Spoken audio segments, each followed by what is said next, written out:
Yeah.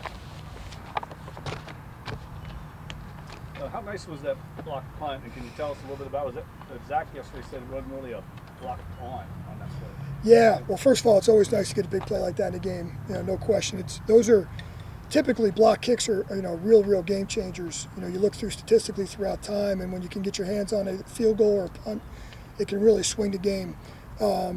What Zack means by that, when he means it wasn't a block call, it means the 8 guys that are in the core, you had the 2 guys out on the gunners, the 8 guys in the core, it wasn't an all-out rush. So we had multiple guys doing multiple things. So there was some guys were in a rush, like Zack, some guys were blocking. There was, some people call it a combo.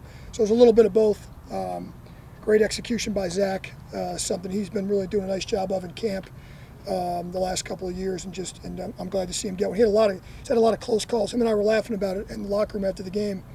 You look back at his career, and some of those get forgotten, but he's had a lot of close calls where some just misses, and it was great to see him cash in and make a big play. And he's been a really steady special teams player for us now for multiple years, and it was good to see him get a big play like that. Certainly with Steve Gleason in the house, and it was very similar area of the field. It was coming from the same side. It was a little bit eerie, but really cool for him, the fans, and certainly for Gleason. Great job, great stuff. What do you think about the spot on that? Yeah, so interesting. Most people wouldn't realize the way they score a block punt and a block kick.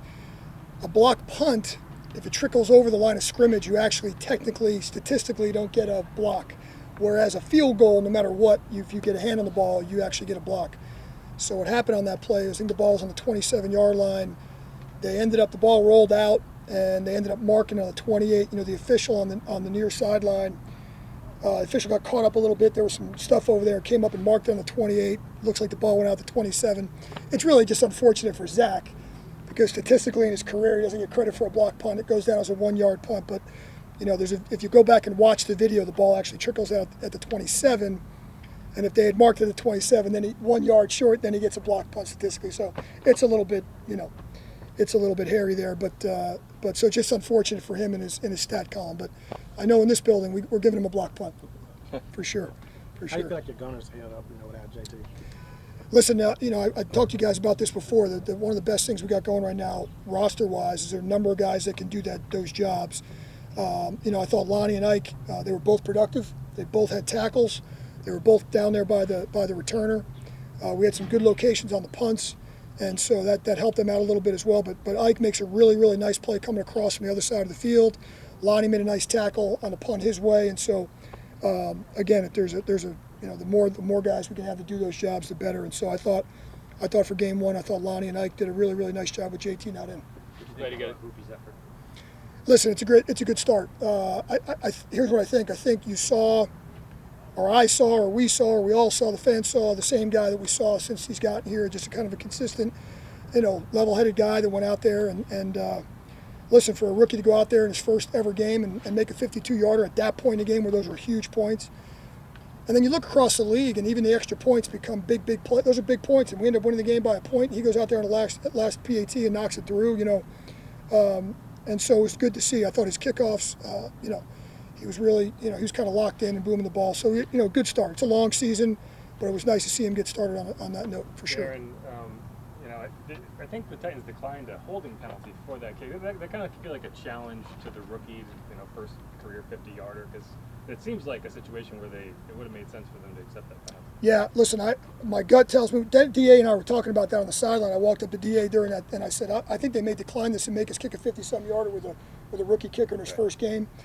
Maybe if you're playing Justin Tucker, a guy that's done it over and over and over again, maybe you take that penalty, back it up to 62, and make them kind of force their hand on third down.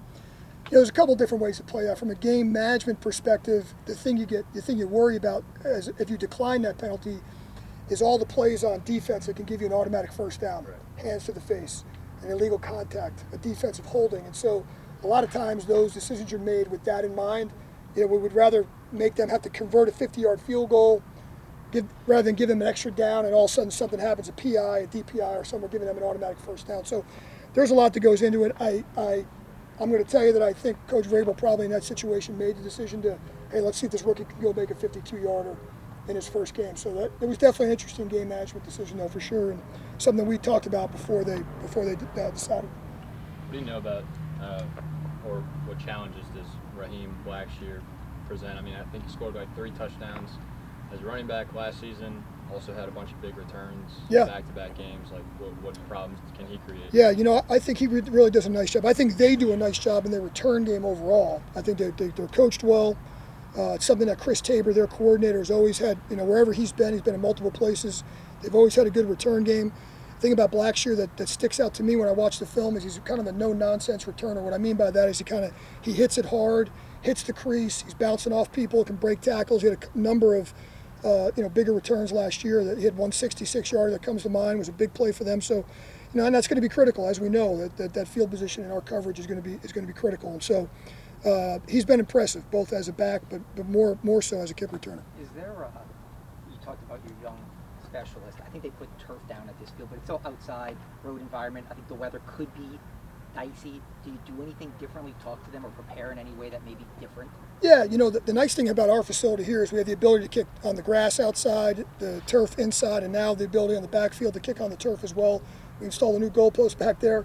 For 4 games like this, we play an outdoor game there. We play a few other outdoor games on an artificial surface. So we have the ability to practice, the outdoor-indoor elements, on all the surfaces, which is a really, really big deal. And so, to answer your question, if we, the days that we're kicking, if we can take advantage of the environment outside, whether it's wind, left to right, or if it's a little bit wet out or whatever, we certainly would do that. Blake obviously kicked at Notre Dame, and he tells some legendary stories about some of their practices kicking outside. And so he's a guy that's been in there before.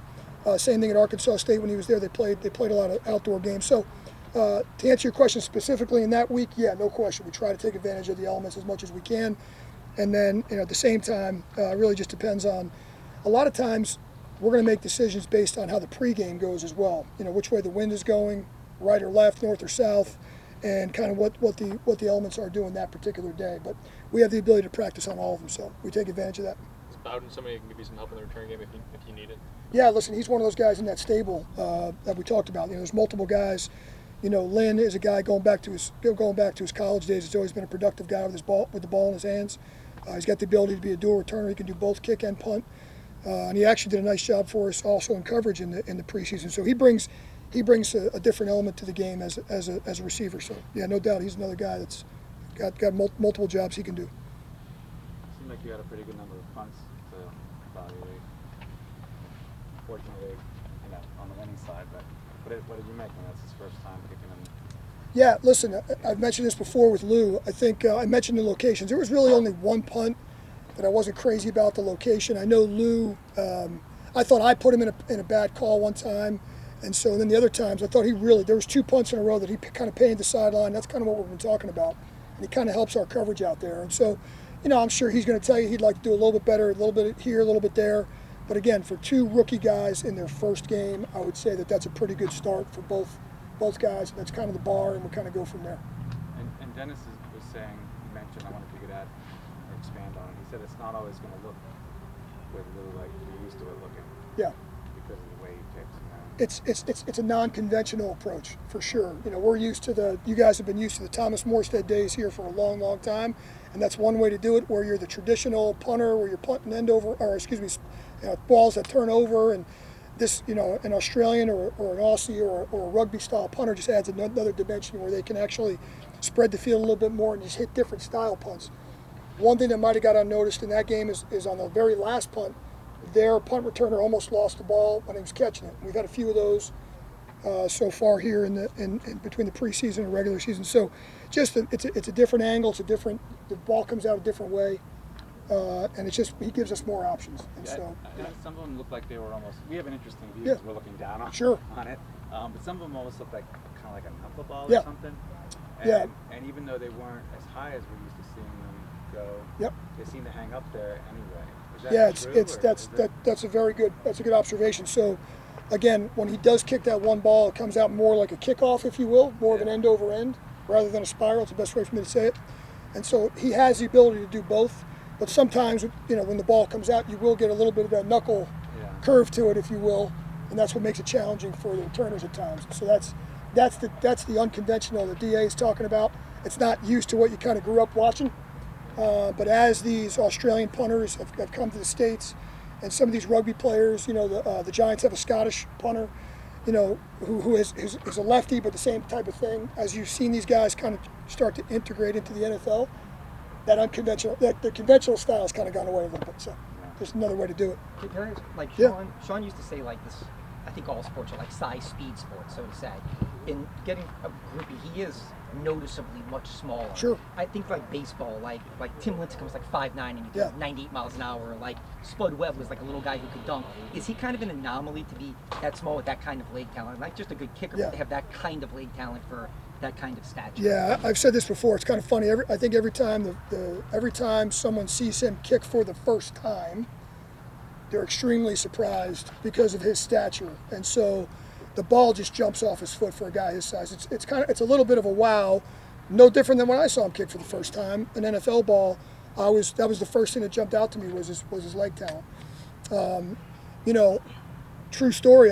When we talked about Blake in our draft meetings, the first thing when we watch a player in the draft room.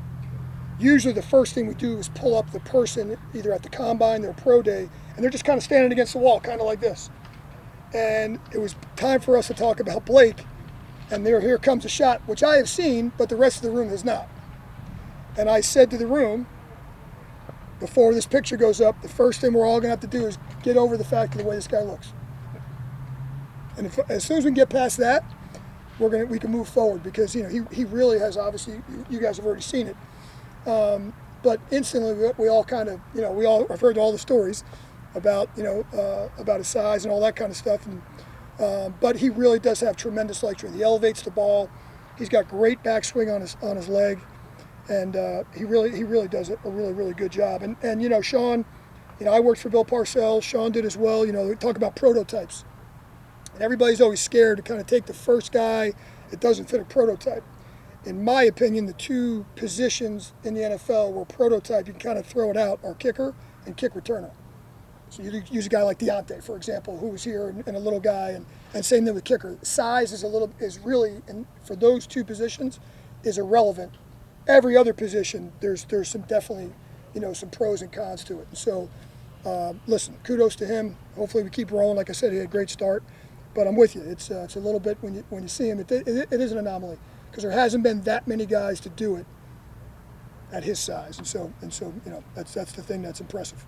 How much of a personality profile do you do on guys when you're trying to figure out their ability to overcome perceived physical shortcomings? Well, I think for the specialist position, the personality is a huge factor, maybe more than the others. I think you have to liken the specialist a little bit more to a quarterback or a cornerback, where they have to have a short memory. They have to have a kind of an even keel. You know, specialists sometimes, you know, I think Lou and Blake were out on the field 9 times the other night, or the other day, 9 times. It could be sometimes where it's 5 times or 7 times. So their reps are going to be enormous in the game, meaning they don't go out and play 50 plays. So they're not always going to have success, and they're always going to be kind of under the microscope. And so their ability to kind of stay level-headed, you guys have heard me liken it to a golfer before. You hit a bad shot, so what? Get up there and hit the next one, and you got to kind of put the pass behind you. And so we do a lot of profiling in terms of, you know, that just going out and meeting with people and knowing their personalities, because I think it's a big deal. I really do. And I have the guys laugh at me. I have an expression I use, is that there's no such thing as a high maintenance specialist. They don't exist. You know, they're like dinosaurs. And so you kind of be level-headed all the time. And we spend a lot of time with each other. And so, you know, you can be high maintenance in other positions and get away with it, but not that one. So yeah, we spend a lot of time on the personality stuff. On returns, DA was the other day saying he wants it for 25 no matter what. Yeah, me too. So how do you balance that of having a game breaker like that, and wanting to get the big play and also make the right call? Listen, it's a great question. I think it's all perspective, right? So let's backtrack. The last return of the game, they did the same thing to us. They kicked it short, and we got the ball out to the 29 or 30-yard line. There was another drive we started on the 28-yard line. And we all know every single yard in this league is huge. We all feel the same way. We all feel like, hey, we want to get that ball to 25 or greater. We feel like we can. We obviously have a penalty the other day to push us back. We lost the ball, so we've got to improve that area. But we feel like when people kick it short on us, we have a guy that can get us yards, positive yards, and it's the penalty-free stuff we got to make sure we're doing a good job of. We got to stay penalty-free, but it's I think kick returns is like it's kind of like the lottery. You got to be in it to win it. And they always talk about playing the lottery. Statistically, you probably shouldn't do it, but they never say that to the winner. So we're going to take our shots when the time's right. But at the same time, we got to do a better job with staying penalty free and just execute a little bit better. But when you have a weapon like Shaheed, you're going to take a shot here and there for sure. What were your thoughts on the fumble to open the game? Was that just kind of a luck for? Well, listen. Anything you can change there? Yeah, well, listen. We all know the ball security is huge. It's something he's got to do a better job of. Give credit to their player. He made a heck of an individual play. At the same time, we just got to, if we get Shaheed one-on-one with a player, we feel like we're going to win more than we lose. Thanks, guys. Appreciate it, guys. Thank you.